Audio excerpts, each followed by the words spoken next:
Good afternoon, everyone. Calling to order the policy meeting at 3:32 p.m. On our agenda today, we will hear a follow-up on the equity policy where we are, and then discuss policy JEA, compulsory attendance. So I believe we're ready to begin with equity. Yes, folks, team? Or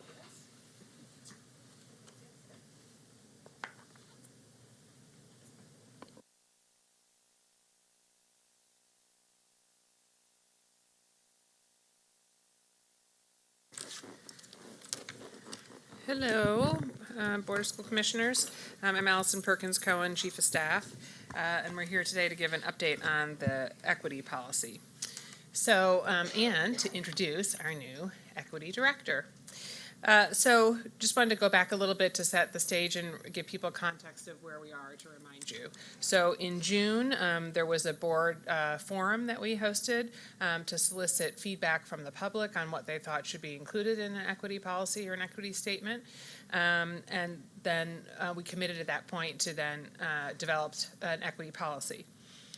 Also in June, the CEO has a team of a leadership team of folks that we call the core team that includes leaders from different departments within the organization, and they kind of work on high priority issues. So in June, that team started working on equity and racial equity and really looking at in anticipation of hiring for a new position, a new equity director position, really looking at racial equity and looking at the data that we should be considering, the importance of equity, and developing a working draft of racial equity statement, and then starting to think about possible racial equity indicators.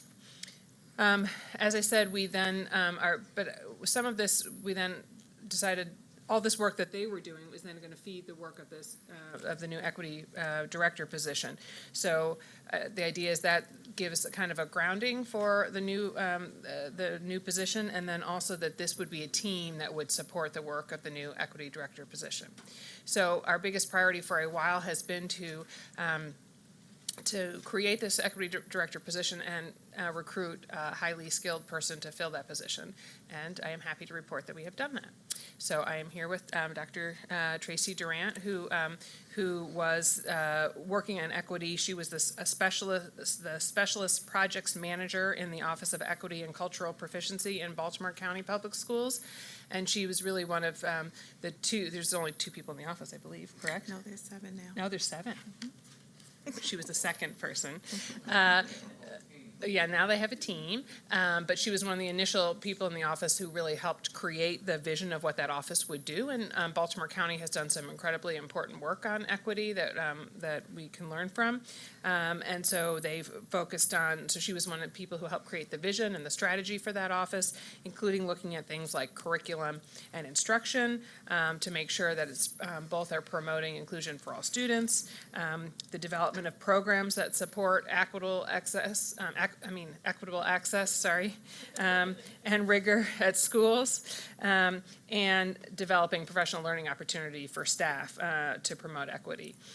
So we are really excited to have Tracy here. She also, I think you all remember her of working with the board in a couple board retreats that we had on equity. And I know that both Dr. Santelises and I were very impressed with her from that work, and then worked hard to keep cajoling her to come our way. So I'm very pleased that she's here, and so I want to introduce you to Tracy. Hello. Thank you. Thank you. So now that Tracy's here, I think we will then, this is kind of the starting we wanted in order to develop an equity policy. And I think part of, not only was it finding the right person, which was critical, and I'm pleased we've done that, but it was also finding the right conditions. And I think that that was part of our conversation with Tracy, too, that was important to her, that she, from knowing this work, knows how important it is to be in a place and a space where you really have the capacity to focus on equity. And I think we felt like we were in that place now. And so it was a good starting place to have a skilled person leading this effort. Mm-hmm. Tracy, would you like to say, sorry, Dr. Durant, would you like to say anything to us? I would like to just add one Thank you for the welcome. I'm excited to be here. It didn't take a whole lot of cajoling because I was so charming, though. you were. In many ways, this is a coming home for me. All of the public service work, community service work that I do is in Baltimore City with students who attend Baltimore City schools. So it just made sense. There was really no other place for me to continue this work. The one thing that I would like to add as we talk about where we're going with regard to an equity policy and how we will lead this district through a systemic equity transformation policy is that you should know that the state is coming down with some recommendations for a state equity policy. I have been serving as a liaison to what used to be called Education that is Multicultural as related to COMAR, and I'm currently serving on the subcommittee to repeal Education that is Multicultural and come up with a new educational equity policy.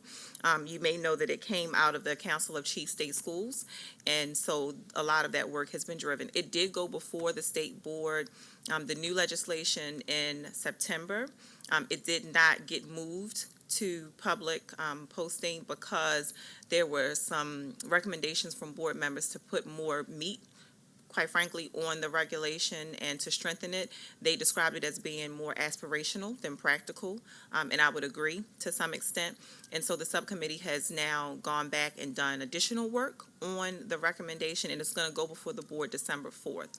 So anticipating that that moves forward, what we expect to happen is in the next fiscal year, it will come down to LEAs, and LEAs will be asked to talk about what their equity policy is, what their strategies are, and then this task force will also develop a playbook and implementation guide of sorts. And so you should know that that is coming.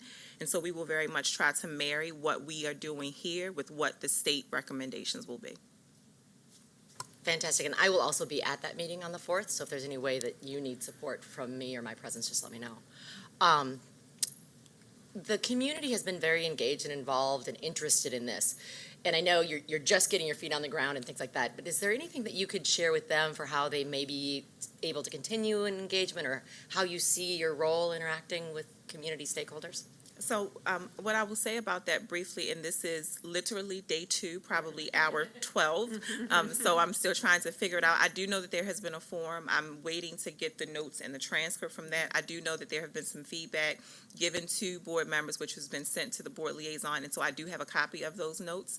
One of the next things that I've talked to the CEO about doing is creating an equity task force, which will include internal stakeholders and external stakeholders meeting separately, and then a joint convening of those groups to make sure that we have accounted for all of the voices that need to be heard in order to move the equity agenda. Perfect, thank you, because we're really trying as a committee to look at this as sort of a test policy for how we can do business differently. Traditionally, in this district, staff has come with a pretty fully fleshed out policy, and we give some feedback, and then there's the open reader and feedback time, but really trying to come at this with a community first approach, so appreciate that. Any other questions for Dr. Durant or for Chief Perkins-Cohen? Just to say welcome, and I'm excited. Sounds like there's a lot of good work going on, and groundwork has been done, so thank you. I'm thrilled that Dr. Durant is with us, and it's not just a win for city schools, but it is a win for this city. And your voice being able to advocate for city schools at the state level, you're already engaged in that type of work. I'm very excited that we have a strong leader like you leading that type of work for our district, who I know will not be afraid to challenge and disrupt systems and things that are in place that are not equitable. For the sake of all of our young people and the sake of our families. I'm so happy that you're with us. And I can speak from experience, not just from the annual meeting, but my work in Baltimore County. I've attended a few of Dr. Durant's sessions, and I'm just very happy that you're with us so that we can start standardizing our approach to equitable practices for all of our children and families in this city. So welcome. Well, it's not really welcome because, I mean, did you teach in this? Did you teach or work in the city prior to city schools? I worked in the city through a nonprofit organization from '97 to 2002. Right. So this is home. Yep. So alumni, All right. right? Oh, of course, and I'm a Baltimore City graduate. Right, where'd you so- graduate from? Western. Okay, you graduated from Western. Go down. Nice, yeah, Thank All you right. for the confidence. I appreciate it. absolutely. Excellent. Commissioner Lynn, anything? You'll get a lot of those empowering speeches, but welcome aboard. Thank you. Thank you. Thank you very much. So we will move on to item 2.02, policy JEA, compulsory attendance.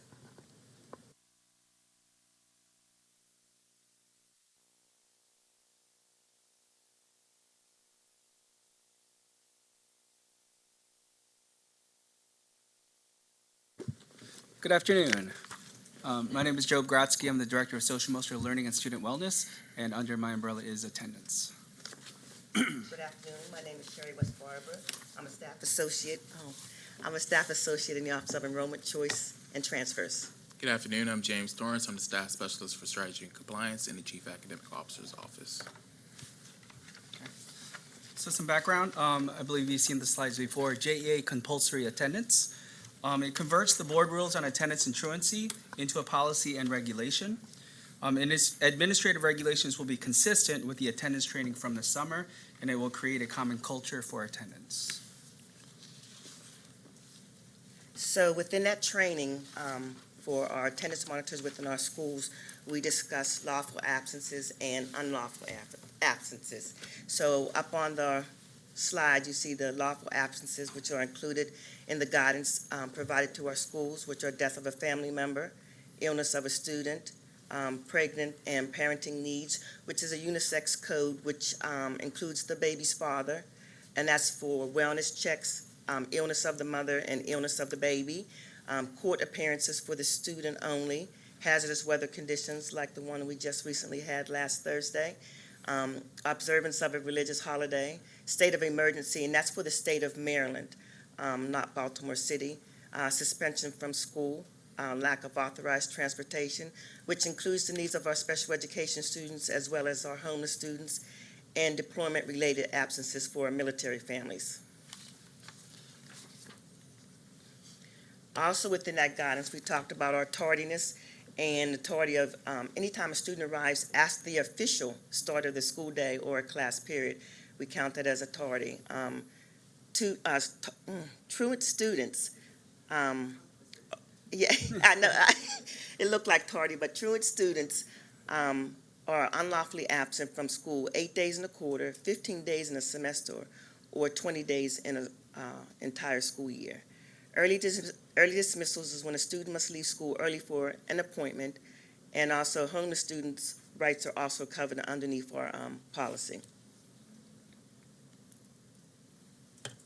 To give you an idea, the regulations maintain our established guidelines from our previous guidance for attendance.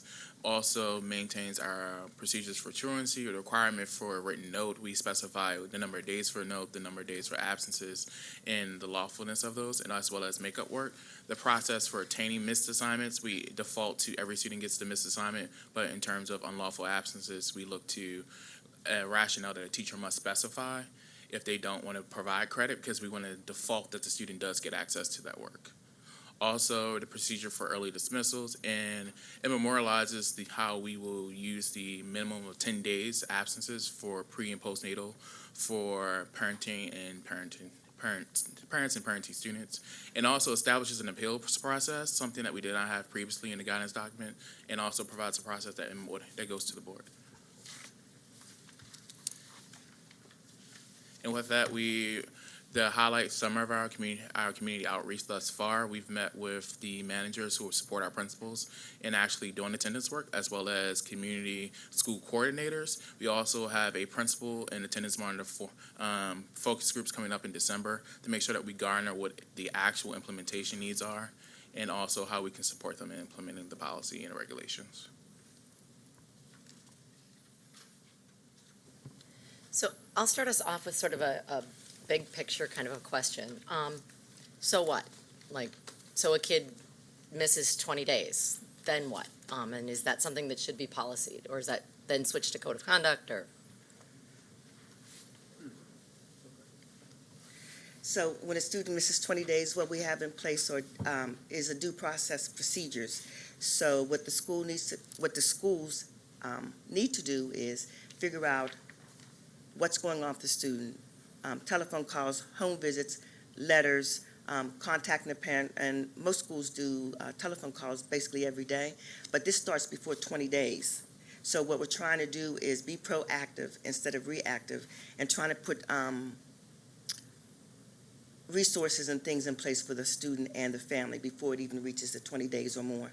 For instance, with our pregnant and parenting students, Dr. Fink has reviewed the policy and is working with us on some language on what are the resources and the referral systems that we do for those students to support them, especially prenatal and then postnatal as well. That way, we're connecting them with the health department for services that they can receive as well.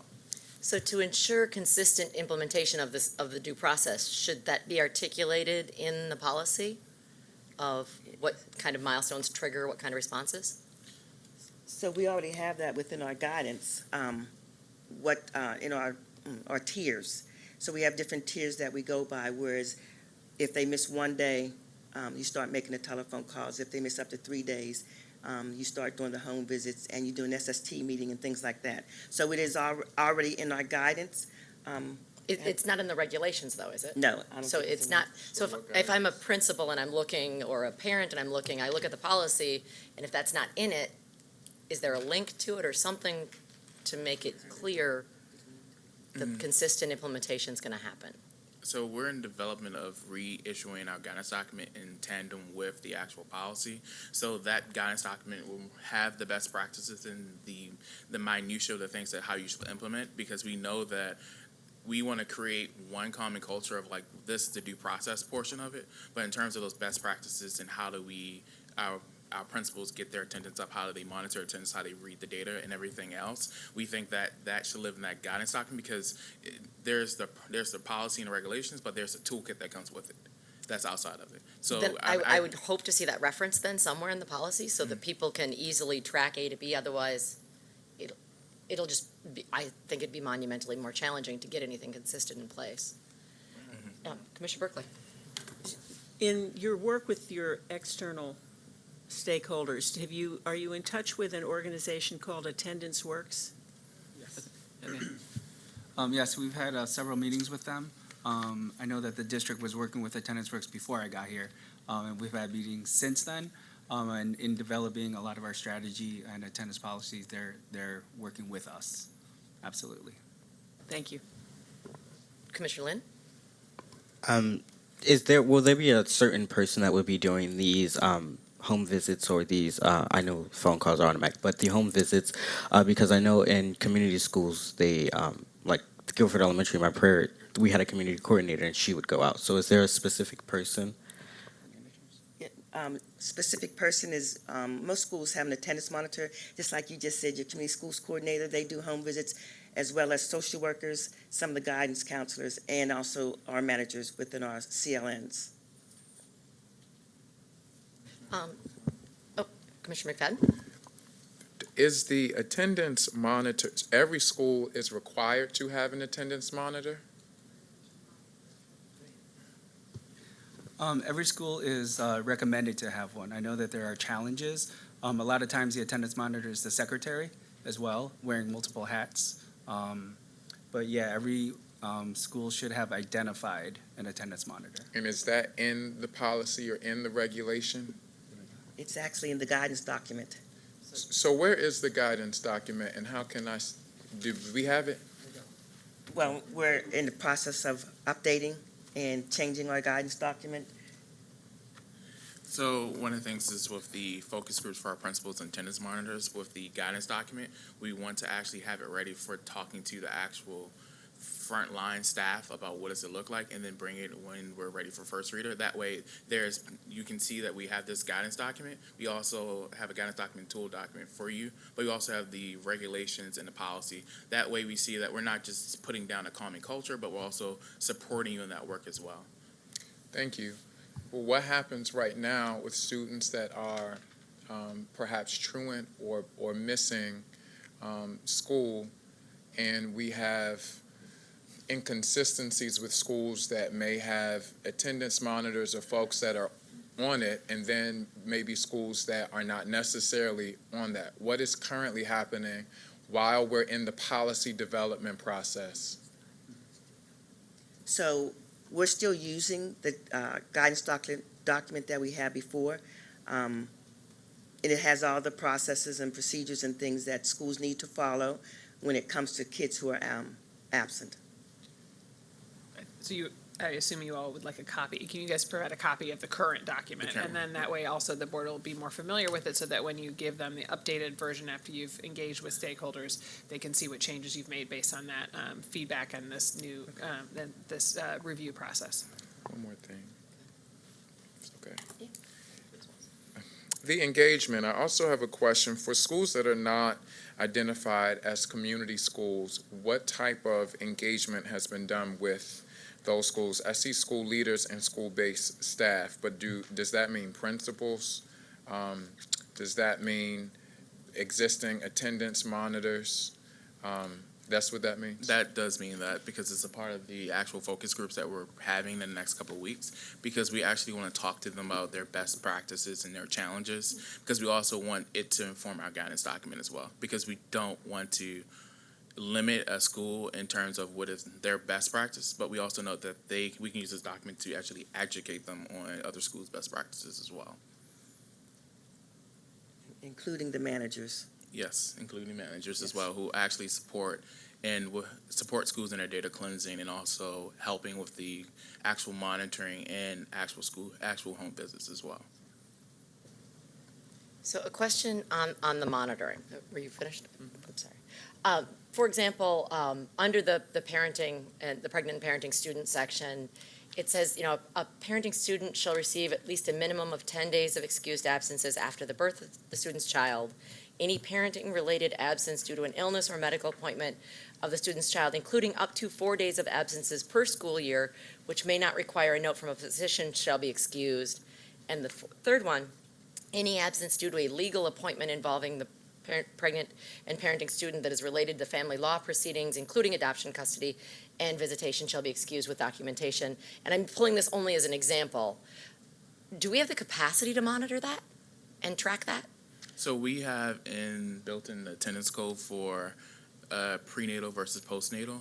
So that allows us to see the number of absences And students that use. code is in Infinite Campus? And the code is in the Infinite Campus. So most of the lawful and unlawful absences have a code in Infinite Campus. So we're able to see how the codes are being inputted. And how often are those records run to check, have they been gone 4 times this year? Those or is there a flag that comes up on Infinite Campus or something? No, ma'am, there's no flag that comes up on Infinite Campus So, regarding the pregnancy and parenting teams. okay. So outside of that, the home and hospital office actively looks to social workers and actual school-based staff to identify the students. For pregnant and parenting students, it's a self-identifying thing for them to self-identify, and then we start using that process. That's when we get to the referral process and the supports that we put in place. Yeah, and I was merely using that as an example, but for any student, how with their 20 days, is it 19, is it 17? How often do we run to check and see, do we do it quarterly or, and should that be codified in the regulations so the parents, families have an idea of how often this is going to be, validated or checked up on? Welcome to the table.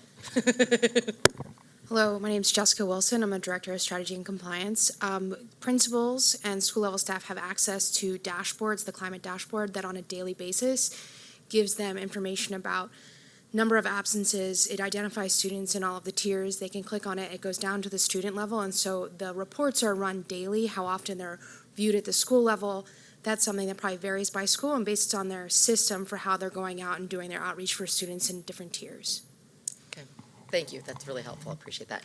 But I still wonder if there shouldn't be something in the regulations that principals should verify, or principal designee should verify quarterly or someplace.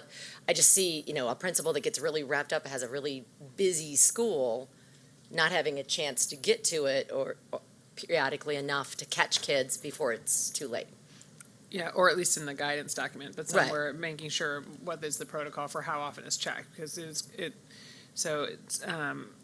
helpful to have the data right there at your fingertips, but to your point, you might have it, but not ever actually click on it and check Right. on it. And you get busy, and then all of Yeah. a sudden we lose a kid. Yeah. So then my next question around this is what's the plan to communicate this to students? Or how do students know this exists?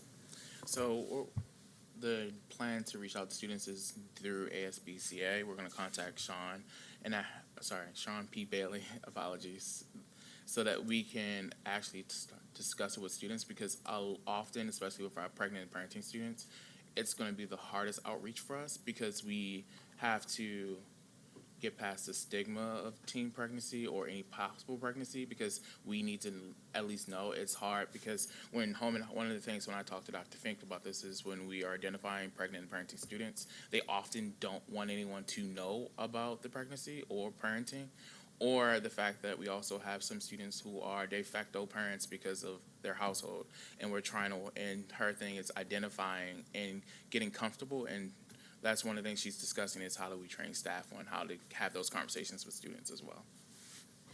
And this is probably more a question for Chief Perkins Cohen, but are we looking at any sort of cyber delivery methods or things like this to keep our parenting and pregnant kids who may, for very valid reasons, not want to be in school or be able to be in school, connected to their education?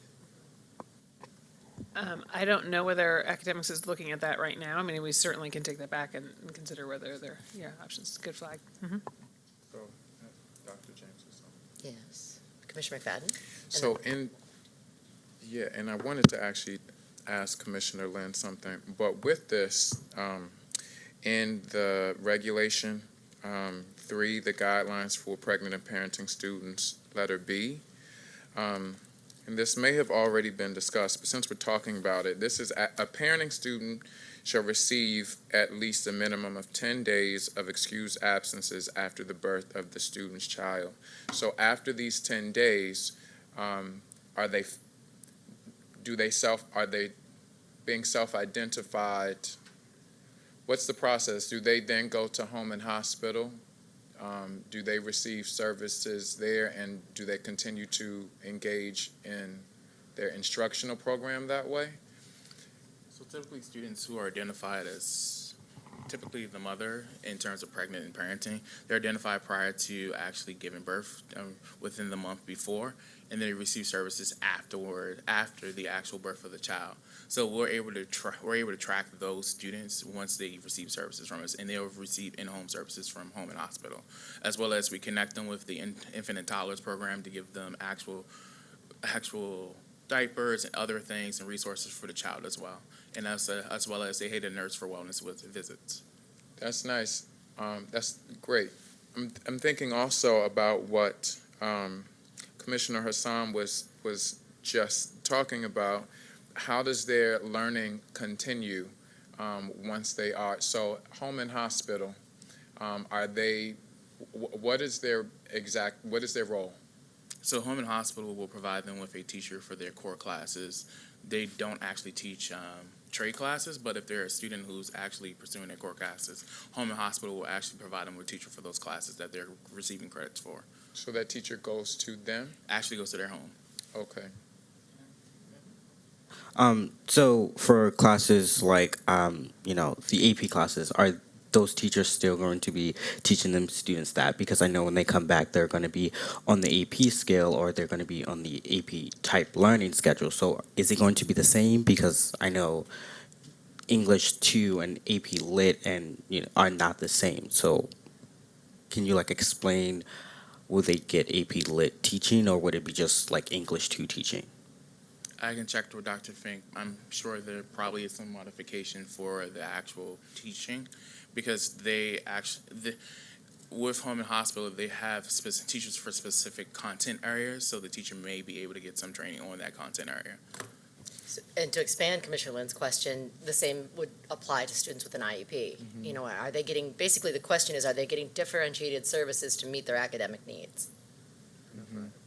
Or is it the same pack of worksheets? Excuse me, yes, for IEP students, I know that they do. They are special educators. I don't know about the AP and IB programs, though.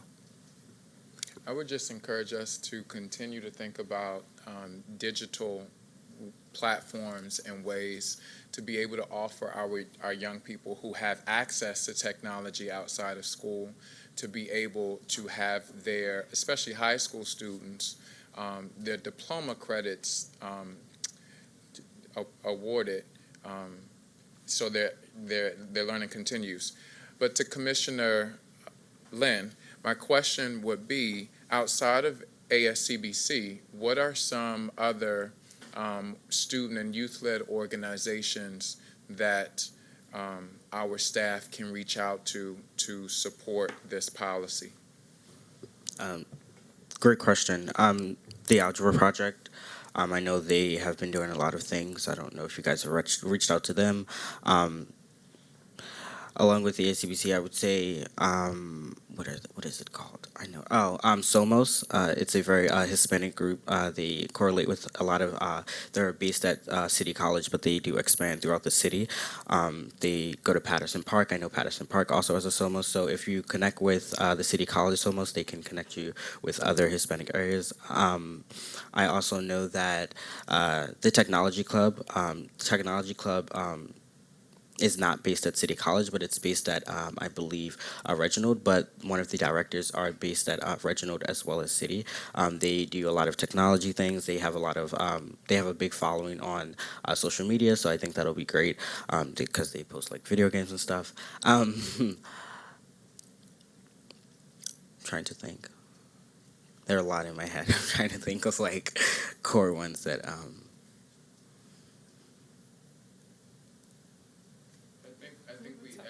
I think we need to know more of the youth-led and student-led groups outside of solely ASCBC. And that's not the only group that we generally reach out to. It is one of the primary groups, though. But I think that there are several opportunities to capture student voice and the voice of our young people. And it's so great to have Commissioner Lynn with us in this policy. But I just want us thinking about that as we continue. Outside of ASCBC, what are other groups that may not be in student government in their schools, but are part of, I think Leaders of a Beautiful Struggle also has a youth component that we could reach out to. As well as Ceasefire. I know Ceasefire is very big with student engagement. They just held a rally at City Hall. So they're a good one you can reach out to. I can give you contact if you want. Oh, can I ask my question? So with on the lawful absences, I know that regarding the holidays, are the holidays that are not counted for the Maryland calendar and are excused absence, like Thanksgiving, etc., for Jewish holidays, prime example, are they going to be accounted for as well? And how would they go about the process of that? Yes, they are counted. So what we do, because we've had that incident, I think it was at City High School, where the student was going to be missing like a week of classes. And all the parent has to do is notify the school that the student will be out for religious reasons, and the school will mark their attendance accordingly. We also had an incident at Frederick Douglass too, so we just asked them to give us the documentation or provide us with the information, and we marked their information accordingly. Thank you. I have one wordsmithing sort of suggestion question. On the actual policy document, under definitions, letter A, lawful absence, number 8 just simply says state of emergency. All of the other definitions give some clarifying context to what that means, and that one doesn't. And we can sort of intuitively be like, oh yeah, state of emergency. But what is it? And we might want to just clarify that one a little bit, please. Mm-hmm. And then, not necessarily for now, but when we present this at first reader, I know the question is going to come up. Where are we now? What's the data around this look like as a starting point? So if that could be as an appendix or part of the presentation, I think would be very helpful in contextualizing the need and value of the policy. Any other questions? All right. Thank you. Thank you very much. That wraps our agenda for today. Our next meeting is December 18th, where we will talk about policy DJA procurement, LBD charter leases, and JJA student clubs. Thank you all. Oh, do we have any public comment? No one signed up, but okay. Maybe people in the audience. Yeah. Is there any members of the community in the audience that we're hoping to have 3 minutes at the podium? Going once? Well, I think you got Would, one. absolutely. Would you like to join us and introduce yourself?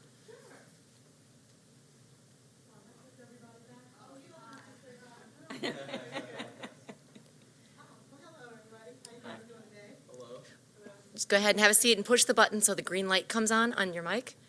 And if you'd introduce yourself, because this is our formal records. I'm Crystal Bruce. How are you guys doing today? I came in reference to represent Monarch Academy. I am a parent of a student who goes there. And they informed us last week that the school will be shutting down due to test scores and a park exam of, or school testing that is done there. And so that concerned me a little bit. So they have rallied up parents and so forth. And I'm one of the parents, and I decided to come here today because I knew you guys were going to be here. And I just wanted to I'm a little nervous. I didn't expect this. I'm so sorry. But just stress my concern for closing down Monarch Academy. We've been there for 3 years, and I absolutely love it. My son came from a city school that was very rough for him.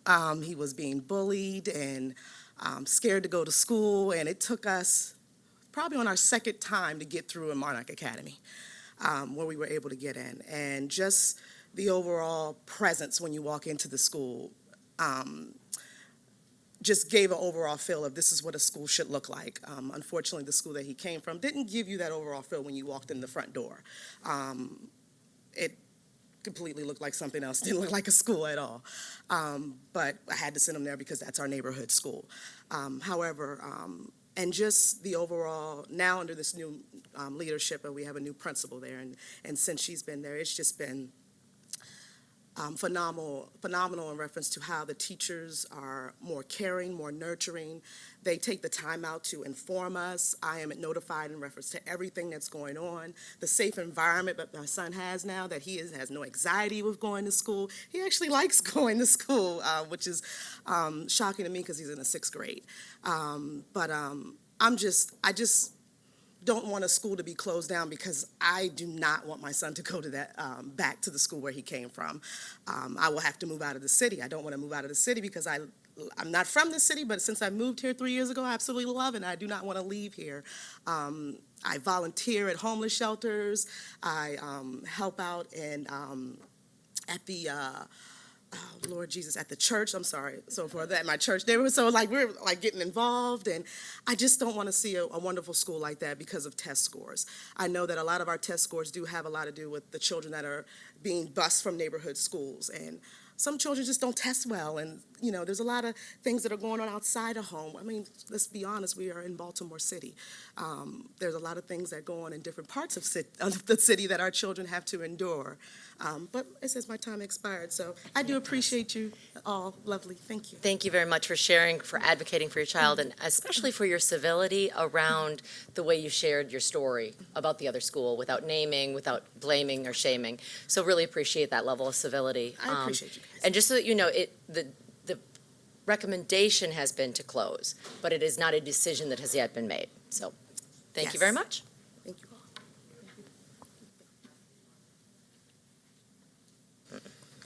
All right, with that, we are then adjourned at 4:11 p.m. Thank you.